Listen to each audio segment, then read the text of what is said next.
the Spirits Podcast, a boozy dive into mythology, legends, and folklore. Every week we pour a drink and learn about a new story from around the world. I'm Amanda.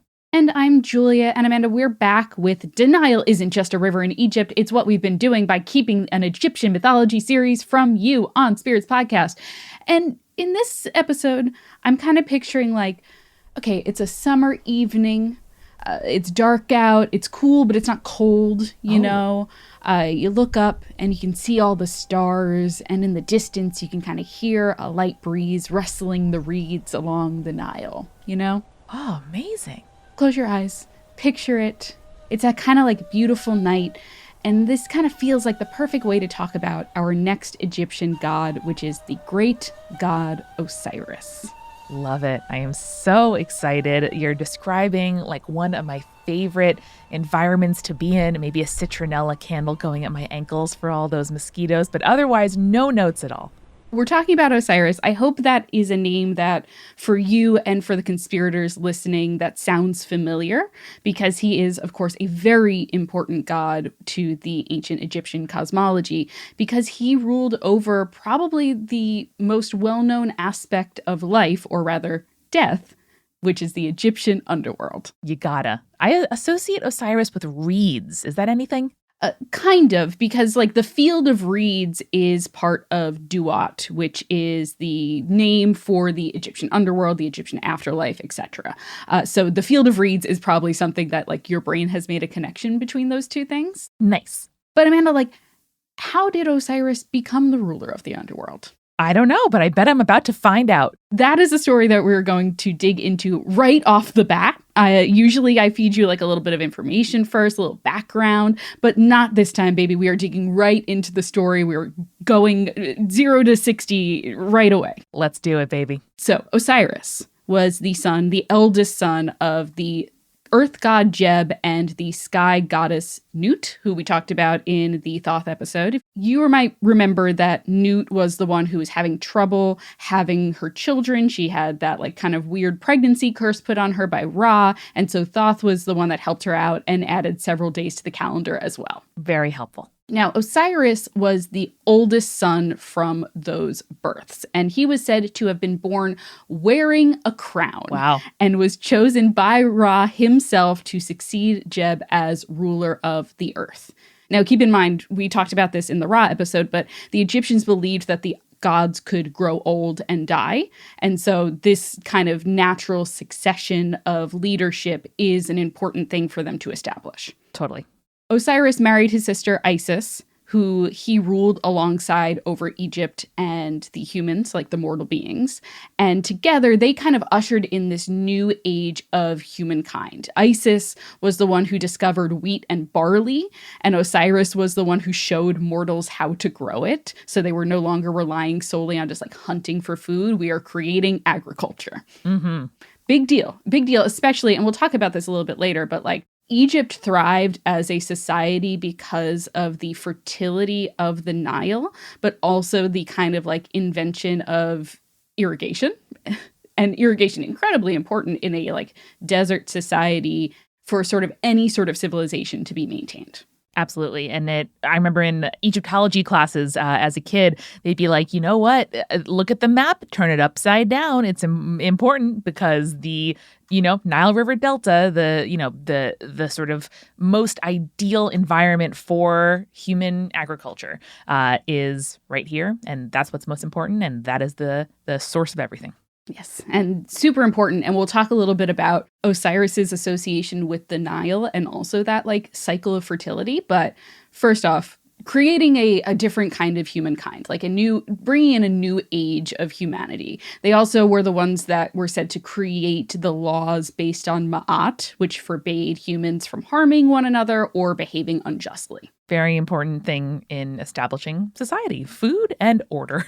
Yes. So Osiris is this kind of righteous king. He's known for his life-giving power, and as such, he is a strong upholder of Ma'at, the balance of the universe, right? So life for humanity is really good under the rule of Osiris and Isis.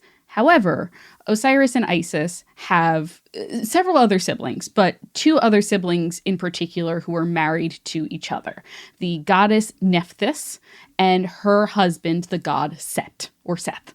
Set was incredibly jealous of his brother. He felt incredibly bitter that Osiris was like literally born to inherit his father's throne rather than himself, right? Fair. So as such, Set was kind of always looking for a reason to come into conflict with his brother.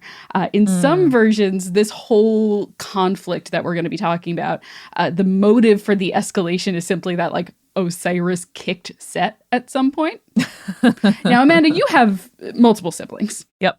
3. Do you think that one sibling kicking another sibling is cause for murder? Not for murder, Julia, but everything short of it. Often my job on family road trips would be to sit between my twin siblings so that instead of kicking each other, they just kicked me. And so that in particular is extraordinarily relatable. You know what, Amanda? If only Osiris had had a like good older sibling buffer, maybe he would still have been alive. That's right. But so many things happen because Osiris dies. That's one version. There is a more like kind of substantial version, which is from the late period text. And it's Set was enraged because Osiris had sex with Set's wife, Nephthys, right? A motive as old as time. Set murders Osiris. We don't exactly know how or really the details of the murder, but that's also like kind of for a good reason, because the ancient Egyptians believed that like what was written down as words had the power to affect reality, especially when it came to talking about like cosmology and the gods and stuff like that. So they would avoid writing down like such events because they believed that they could potentially throw the world out of balance. They could upset Ma'at by talking about like true tragedy among the gods. The opposite of Greece, if I may. Yes, the opposite of Greece, where they're like, we're just going to write about everything the gods did wrong. Like everything. Yep. So there are some implications, though, based on the results of Osiris's murder. Like, again, they write around the murder, but not the action itself. There are some implications that, like, Set transformed into some sort of wild animal, like a crocodile or a bull, to kill Osiris. And then other versions say that maybe he was drowned or his body was thrown into the Nile, which actually sparked this kind of traditional belief that people who drowned in the Nile were actually sacred in their death. That's very beautiful, Julia. And at the same time, I am absolutely amused at the thought that this is like a huge practical joke on historians. But you're like, you know what I'm going to do? I'm going to give you all the paratext, all the context, all of the references in the world. But hey, all the clues. Never write down 4 facts, the thing that we're actually talking about in the very middle of it. I do really like that. It's a real like DBQ kind of thing. Shout out to like the New York State Regents and whatever. But like the idea of like, all right, here are like 3 documents. You have to kind of parse out what actually happened based on these 3 documents. Yeah, but instead of being a 10-year-old reading and comprehension level, these are, I imagine, extremely dedicated PhD, candidates being like, why didn't they write it down? Just once for me, just for me. There's so few texts remaining. It's like if we had no novels and only the fan fiction. And it's like, well, I can glean some stuff, but people, they're weirdly very horny. They're weirdly very horny. And like in some versions, this character seems like it's this thing, but in other ones, they act completely differently. They're a modern doctor and then also a wizard? Out of character. I don't know. Yeah. All right. So in one of the most popularized versions of this story, this is from the end of the New Kingdom. It is said that Set cuts up Osiris's body into 42 pieces and then scatters them across all of Egypt. And this is also really cool because it's an origin story for all of the provinces of Egypt because there are 42 of those. Cute. Classic. As I was doing the research on this, I was like, imagine a version of like Americana folklore where we're like, yeah, Benedict Arnold actually murdered George Washington and cut him up into 13 pieces. And that's where we got the original 13 colonies from. Yeah, that would be buck wild. And I love it. Well, imagine all of our historians didn't write about the war itself. And we were like, we have to figure out something. We have to figure out some lore here. But this is also like a really important aspect of the story because not only is it this origin of the Egyptian provinces, but it also makes it so that Osiris, who is the like god of kingship, the god that kind of sets up the pharaoh's lineage, for lack of a better phrase. It means that he literally embodied his kingdom by being spread across it. I think there's something incredibly satisfying, particularly in a theology where gods can die, where their bodies go on to comprise, something bigger than themselves. Yes, exactly. And I really like that idea of like, it almost reminds me of in Catholicism, like how a Catholic church isn't a sanctified church until they have like a little piece of a saint. You know what I mean? So like the idea of like these provinces exist because they are the places in which the body of Osiris was spread across. Yeah. Pretty cool. Pretty cool. Pretty cool like origin story, in my opinion. I think that's a very good one. So Osiris's body has been spread across Egypt. Set has taken over as the new god king of Egypt, but Isis, ever the faithful wife, searches for her husband with the aid of her sister Nephthys, who is not happy with her husband's actions. Sure. Yeah. She's like, murdering our brother? Bad idea, actually. Don't really love that. Seems like a step too far. Yeah, it's like the community meme of like, I can excuse homicide, but I draw the line at fratricide. So both Isis and Nephthys transform into either falcons or kites. Now, kites are like a type of bird, not like the kite that a child flies in the sky, but the type of bird. And this is a really interesting like story because these birds, kites, are notable because they travel far in search of carrion, which is kind of like dead flesh. They're carrion birds, so they will travel like in big, wide circles to try to find some food to eat, right? And also, I think from this story, the Egyptians associated their calls with cries of grief. So we have this image of these two goddesses searching for the pieces of their dead brother, like the dead body pieces, the dead body parts of their brother, while they cry out in grief. It's a beautiful imagery. Yes, and especially fitting for a bird that covers long distances because they had to go to the, far reaches of the kingdom to get it done. Yeah, very clever association. I really love this story and that imagery in particular.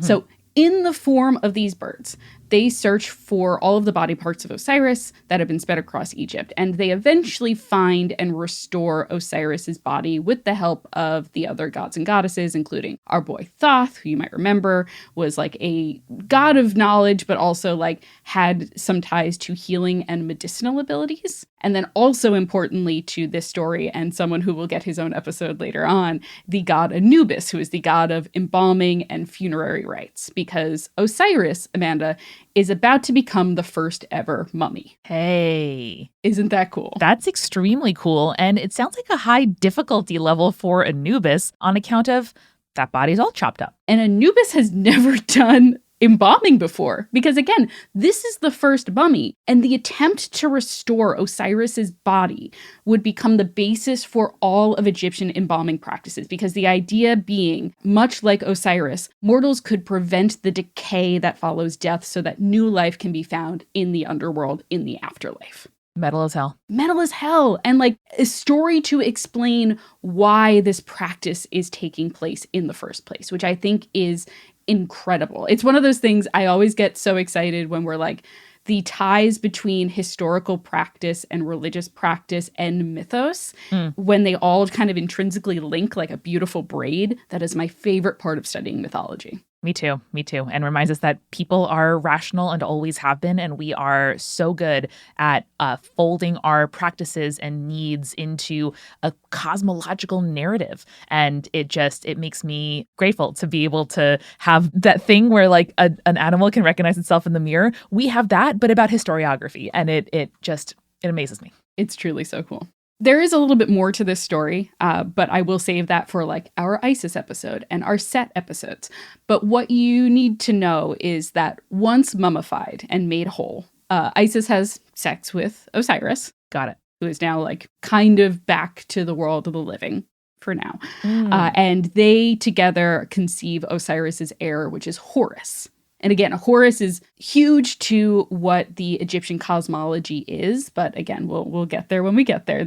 Listen, remember when we like did the Norse mythology and we're like, and everything ties back to Baldur's death. And like Baldur's death is like such a like turning point for all of this mythology. Yes. That's Osiris's death in this. Cool. So the problem is they have this child together, Horus. Osiris's revival through the efforts of these gods and goddesses is not permanent. Mm-hmm.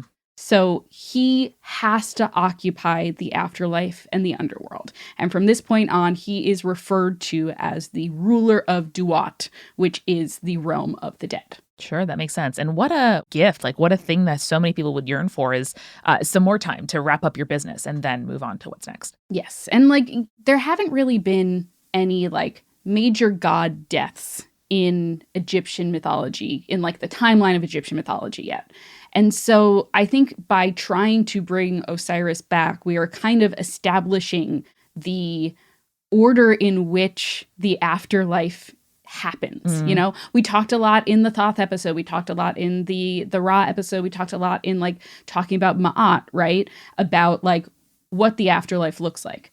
That afterlife did not exist yet because Osiris had not died yet and had not become the ruler. And the whole like concept of the judgment in the afterlife did not exist yet. So like Osiris becoming the god of the dead, the ruler of Duat, is so important to what we know Egyptian cosmology to be, what Egyptian religion is. And I didn't really think about it this way beforehand, but there's something very elevating and comforting about the fact that this death rite is good enough for a god. And so it's good enough for me.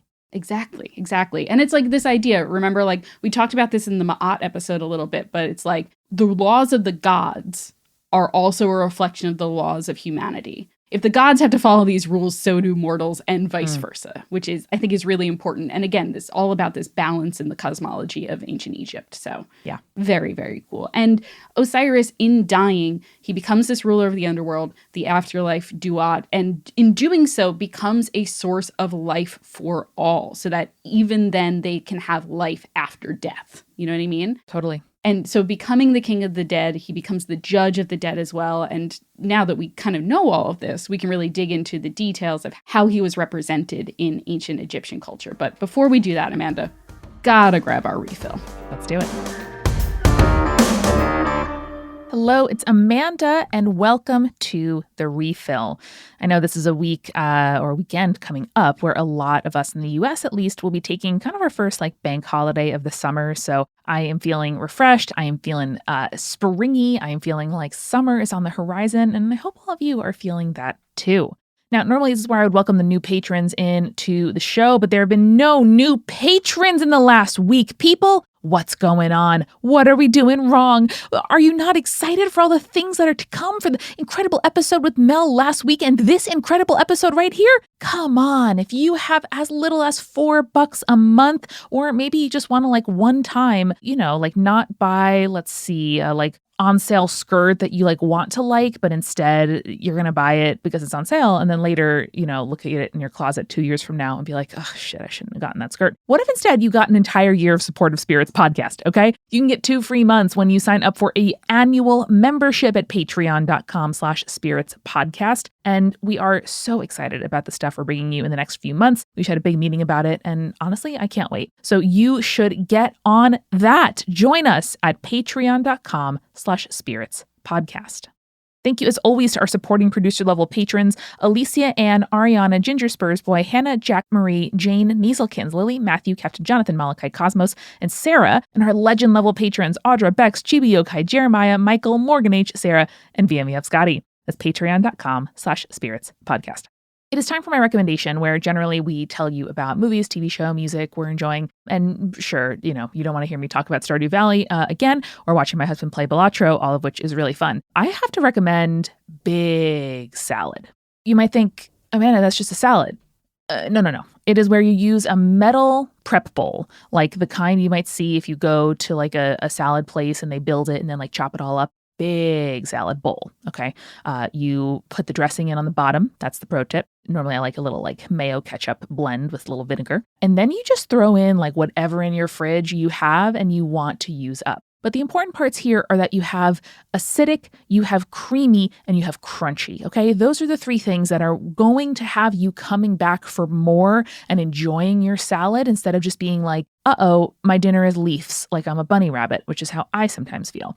My favorite sources of creaminess, cheese, if you're nasty and if your stomach can take it. If not, avocado is a really, really good one. It's delicious. It's creamy. Hummus is very good as well. For the acidic, I love like a squeeze of lemon or lime, of course, but any kind of pickle is gonna get you right. Chop up a pickle spear, pickle your own like onion if you can digest those, unlike me, or pickled carrots. They're so good. Pickled corn is something I want to mess with more and more often, or even like a fresh tomato could give some really good acidity. And then, of course, you have crunch. I like to crumble a little handful of like pita chips, pretzel chips, maybe you chop up some almonds, chop up some pecans, whatever you got on hand. Maybe you, puff some rice like your fancy little bitch on Top Chef. It's going to be delicious. And I highly recommend that if you are somebody like me who perhaps has a complicated relationship with quote unquote healthy food, you try a salad that feels great for you, because I promise it's out there. And some days it's sunny and warm and there's a breeze and you just want a big salad. So that's my recommendation, big salad.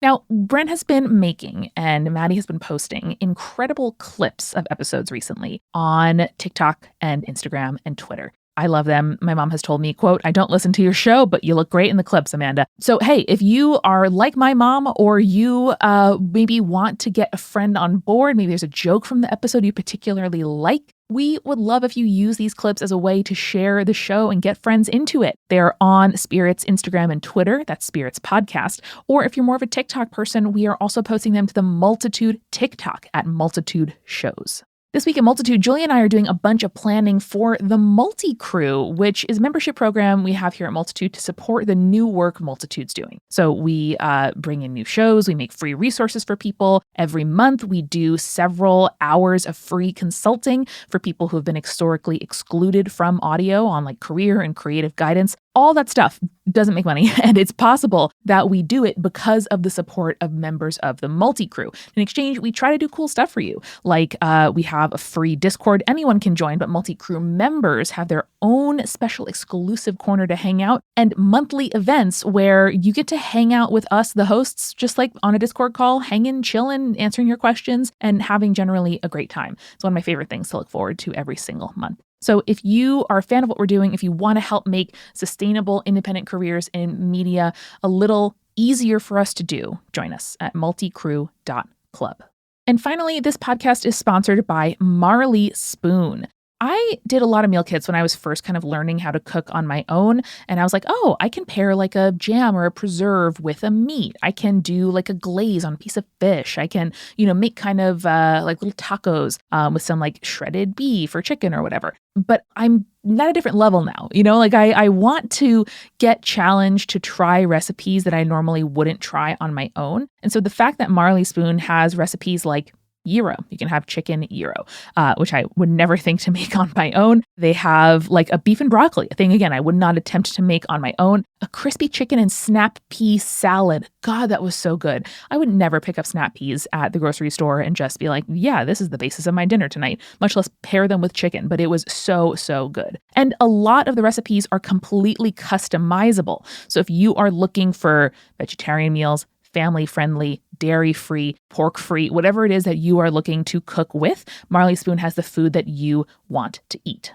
Something else I appreciate about Marley Spoon is that you aren't locked in long-term. They have flexible subscription plans that let you edit, pause, or cancel your boxes any time. So experience the most personalized meal kit out there with Marley Spoon. Head to marleyspoon.com/offer/spirits and use code SPIRITS for up to 25 free meals. That's right, up to 25 free meals with Marley Spoon. One last time, that's marleyspoon.com/offer/spirits for up to 25 free meals. And make sure you use our promo code SPIRITS so they know we sent you. All right, let's get back to the show.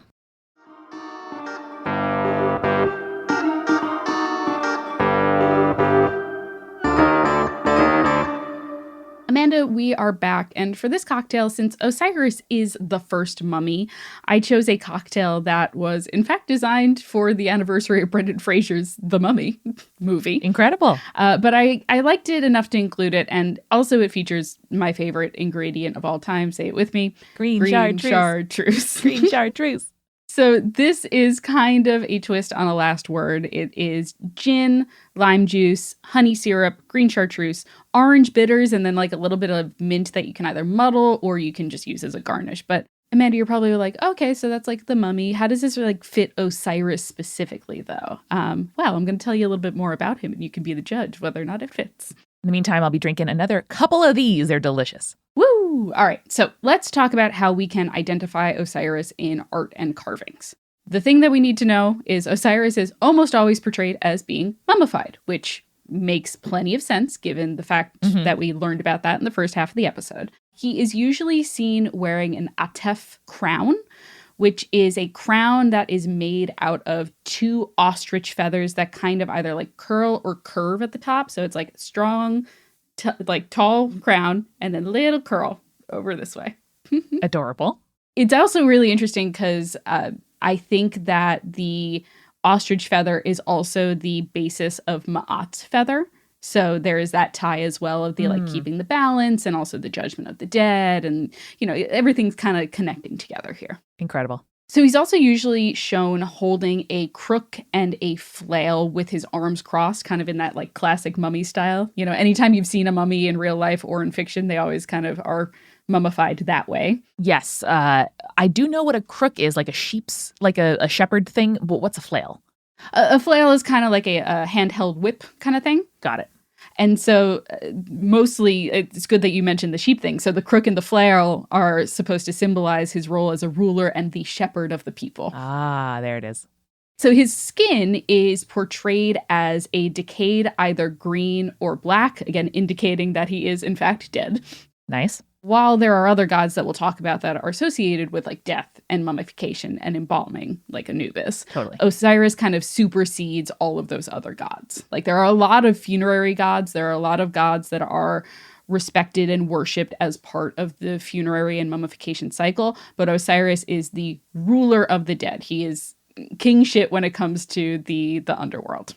Makes sense. So there's also this association with the life-bringing flood waters of the Nile with Osiris, which we talked about earlier in the episode, and I didn't even intend to get us there, but here we are again. So this ties to the fact that when Osiris was killed by Set, it was said that his bodily fluids flooded the Nile. Okay. And like we talked about, if anyone is familiar with kind of ancient Egyptian history, you know that the annual flooding of the Nile is what made the land so fertile. Like you'll hear the word in like 6th grade silt like 20 times during this. I think that's definitely where I first learned the word silt and what I still think of. Exactly. So this makes Osiris important to this kind of annual cycle of reaping and sowing the crops. And in fact, I love this, there were corn mummies. And again, we use corn in the ancient world in like Egypt and Africa and stuff, not to mean like maize corn, but like rather like cereals in general. Grains, yeah. Yes. So there were corn mummies that were made and buried during festivals of Osiris, representing his death and life and what his death brought to the land. Tight as hell. Also, like great for soil aeration. I love it. Very, very good. Yes. There's also a really interesting thing that I was reading about where it's like, Osiris was represented by like the crops that were planted in the field as like the order and like sort of like maintaining of life. And then Set kind of represents the chaos. So you would see like Osiris is like the grain and then Set was the donkey. In that he is like the one trampling down at the end of the season all of the like remaining wheat and stuff like that and then ripping everything up to till the land after the fact. Also important, but what a fun like handshake meme. He's like, oh yes, okay, cool. Like, you know, it's one of those things again. So much of Egyptian cosmology is about balance.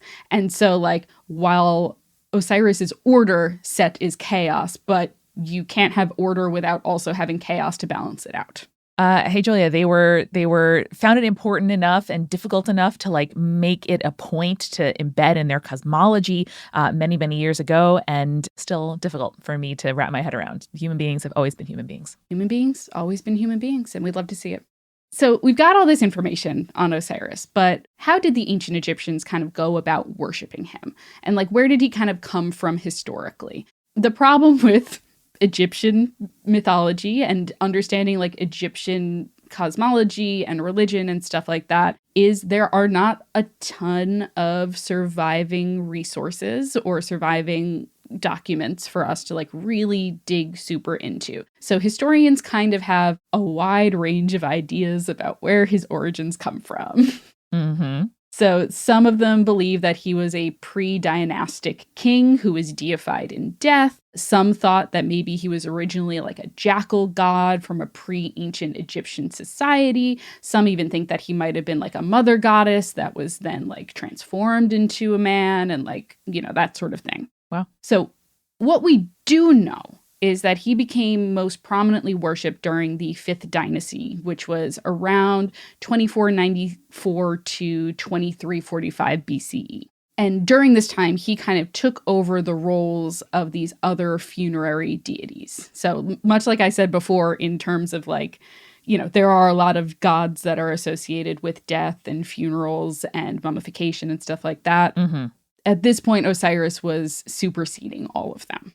Now, early on, there are some stories where Osiris was a much scarier version than what he would develop into. Like, you'll remember, like, I was like, the world was good when Osiris was king. But there are tales from early on in his worship where he would, like, dispatch terrifying like messengers / not demons, because like the concept of demon is a very like modern concept, but like basically these like terrifying messengers / servants who would drag the living down into the realm of the dead, which like feels very like lol, it's not pagan, it's fine, where like Christianity kind of turned all of the like beings that were being worshipped into scary demonic things so people wouldn't worship them anymore. Yeah, and also give some very necessary nuance to, you know, I feel like, at least for me growing up in the US, like I, you know, learned about ancient Egypt as a culture that was very like about death and like, you know, open to it and like looked, not even look forward to it, but like planned for it. And it was another part of life.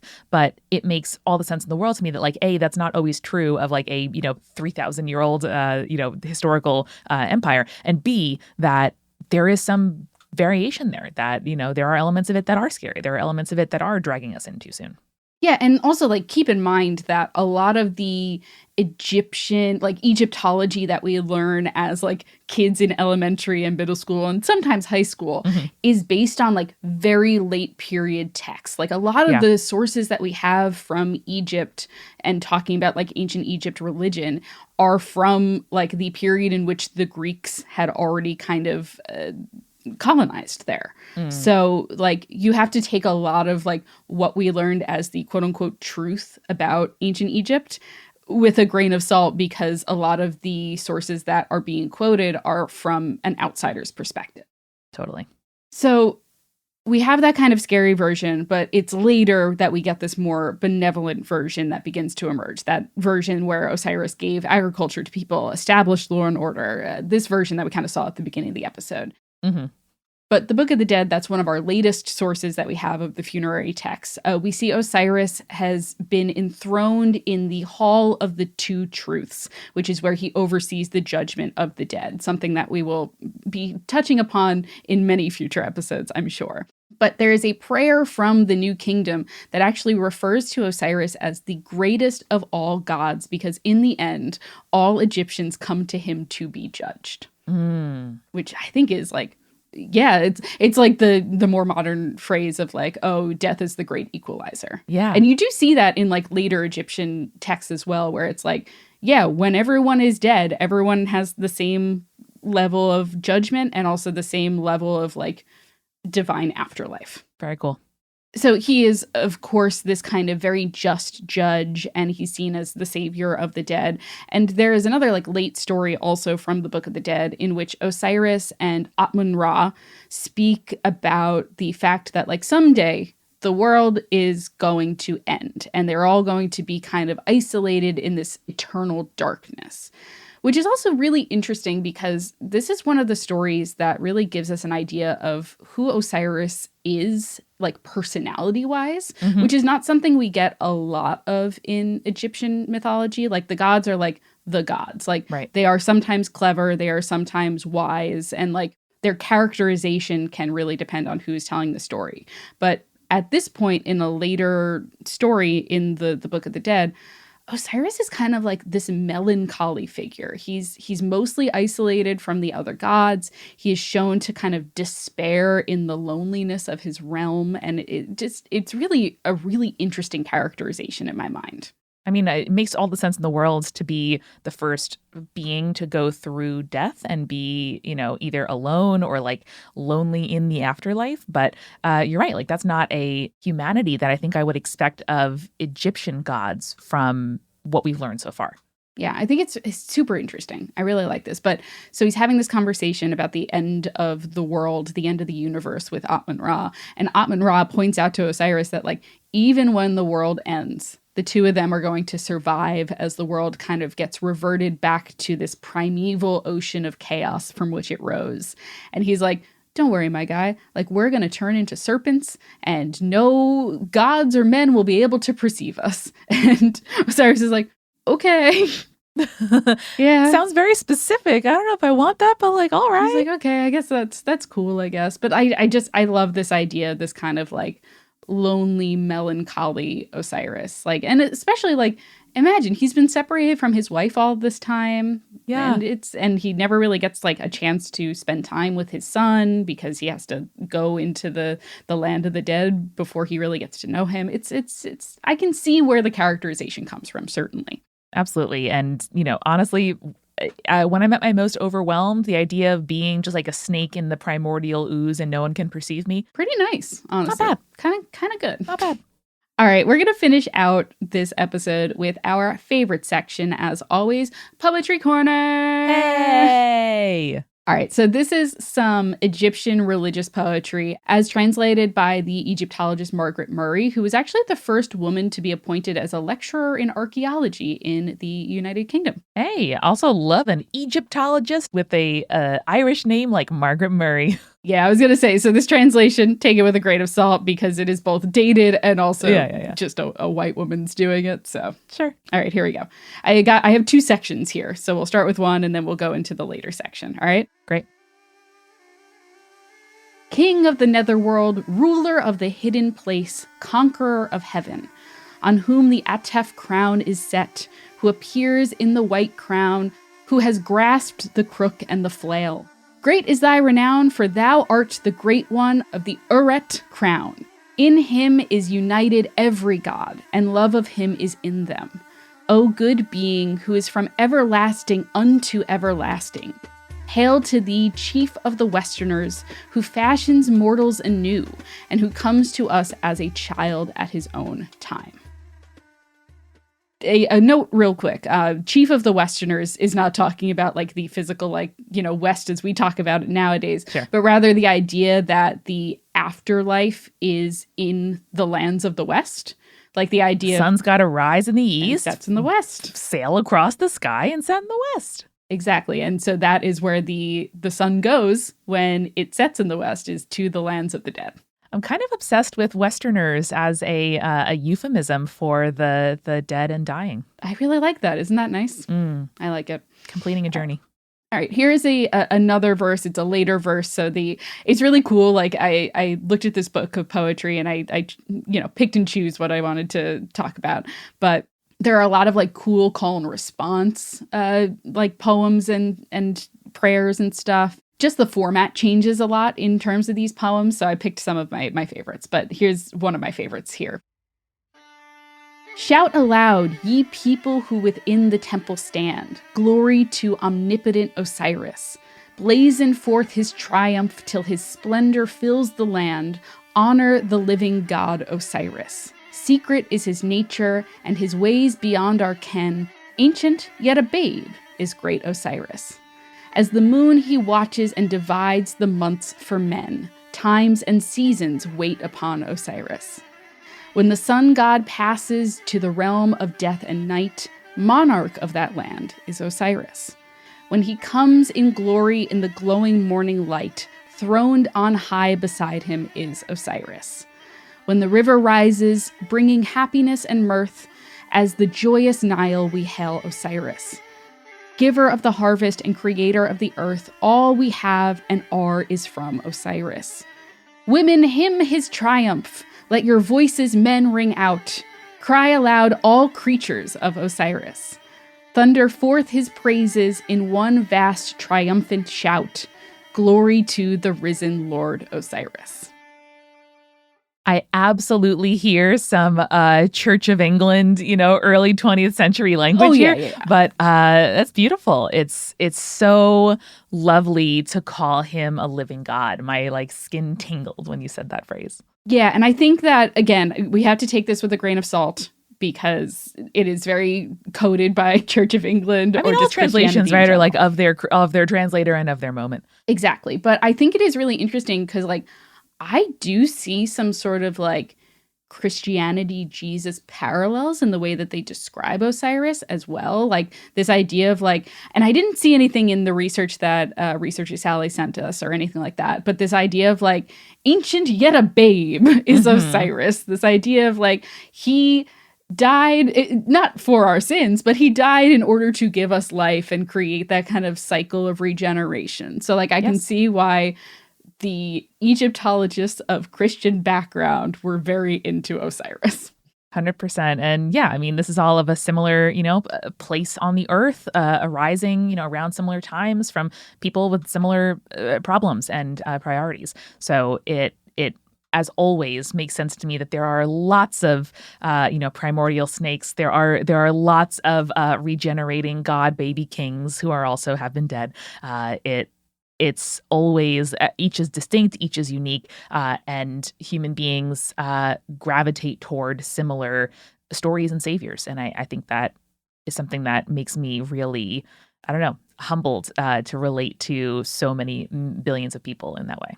Yeah, and I think it's also really interesting because, and we kind of talked about this before when we were talking about the scary version of Osiris that then became this benevolent version of Osiris, and kind of a early civilization reckoning with the idea of what death is and whether or not it is do we fear it or do we kind of move forward and try to embrace it? And I think that is something that a lot of religions in general have to decide on as they become religions, right? Or as cultures become even more solidified in what their beliefs and what is important to them, So I think that in talking about Osiris, we are really talking about what a culture deems to be important. And so for the Egyptians, by the point that we're talking about in those later periods, in the time that the Book of the Dead is being written,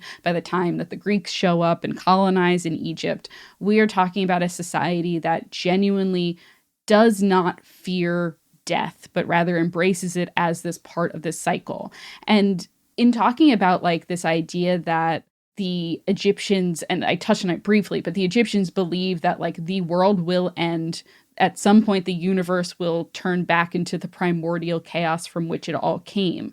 This idea that we're all just heading towards that. And we know it's an inevitability. Just all humans understand at some point in their lives that death is an inevitability. I love seeing how that transforms over time with the story of Osiris as this kind of central focal point. Very much so.